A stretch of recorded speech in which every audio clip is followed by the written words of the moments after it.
मैं हैरान होता था कि जहांगीर तरीन हो, नवाज शरीफ, शहबाज शरीफ या जरदारी, इन सबका माली मुशीर या अकाउंटेंट एक ही है। इसने इन सबको मशवरा दिया कि दौलत घर के मुलाजमों के नाम पर रखनी है, जो आपके घर में 10-15 हज़ार पर काम कर रहा है। इसका अकाउंट खुलवाकर इसमें दुनिया भर से रकम मंगवाकर इन्हें फौरन ज़रे मुबादला जाहिर करके इसे लीगल करते जाएं, ब्लैक को वाइट करते जाएं। यूं घर के ड्राइवर को भी कभी पता न चला कि वो अरबपति है। फालूदे वाला सारी उम्र सड़क पर धूप में फालूदा बेचता रहा। इस गरीब को क्या इल्म के इसके अकाउंट में सिंध का नवाब अरबों रुपए डाल चुका है। आप अंदाजा करें हमारे हुक्मरानों की जहानत का। कैसे कैसे तरीकों से इन्होंने दौलत कमाई और छुपाई, जिन्होंने अपने मुलाजिमीन तक को नहीं छोड़ा, जो उन्हें 24 घंटे सर्विस देते हैं, तो वो कौम का कितना दर्द रखते होंगे।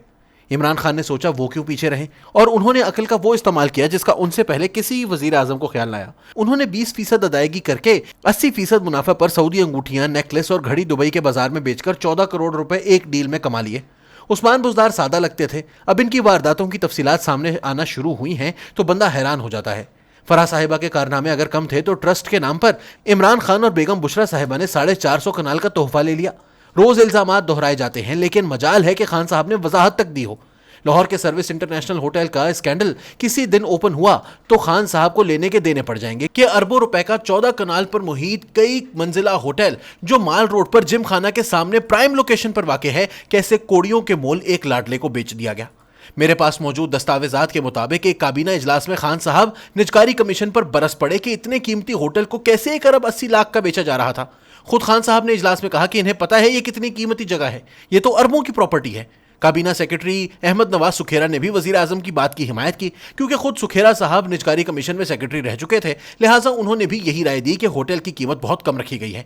एक इजलास में इस होटल को फरोख्त करने से रोका गया, लेकिन अगले इजलास में बड़े आराम से इमरान खान साहब ने खामोशी से वो होटल इसी कीमत पर कोड़ियों के मोल बेचने की मंजूरी दे दी।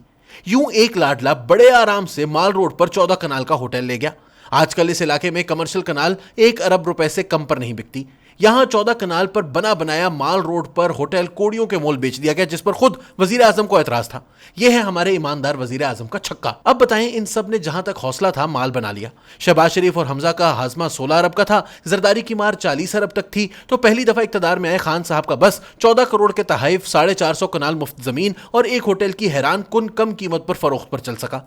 अब बाकियों की ऑफशोर कंपनियां निकल रही हैं। मैं हैरान होता हूं कि इन सब हुक्मरानों, वजीरों और मुशीरों की जायदादें और कारोबार रातों रात आसमान पर पहुंच गए। अरबों कमा लिए, दुनिया भर में जायदादें बना ली, 1 से दर्जन फैक्ट्रियां बन गई, 5 बड़े आजमों तक माल फैल गया, जनीवा के बैंक भर लिए, दुबई में 10 अरब डॉलर्स की जायदादें सिर्फ पाकिस्तानियों ने खरीद ली। इस वक्त कनाडा पाकिस्तानी ब्यूरोक्रेसी और अफसरान से भरा हुआ है। सबने बच्चे बाहर शिफ्ट कर लिए हैं, माल बना रहे हैं और भेज रहे हैं।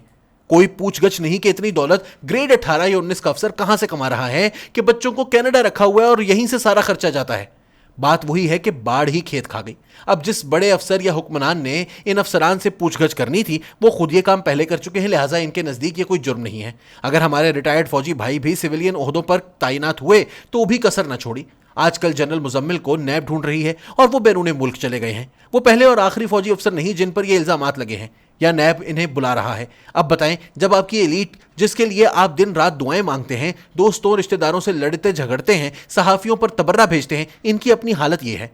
हुक्मरानों के नजदीक मुल्क का बादशाह बनना बड़ा एजाज नहीं, जब तक वो बड़ा हाथ ना मारे। इनके नजदीक 22 करोड़ लोगों की बादशाहत इस रुपए के मुकाबले में बहुत कम है जो वो बादशाह बनकर कमाते हैं।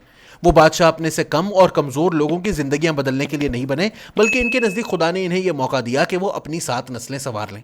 जिस सियासी एलीट के नजदीक लूट मार और पैसा अहम है, बादशाह बनकर इज्जत कमाना अहम नहीं, उस करप्ट क्लास के लिए आप सब लोग लड़ने मरने के लिए तैयार हैं। इनका बड़ा फन यह है कि इन्होंने आपको इस काम पर लगा दिया है कि हम लूट मार करेंगे और इसका दिफा आप लोगों ने करना है।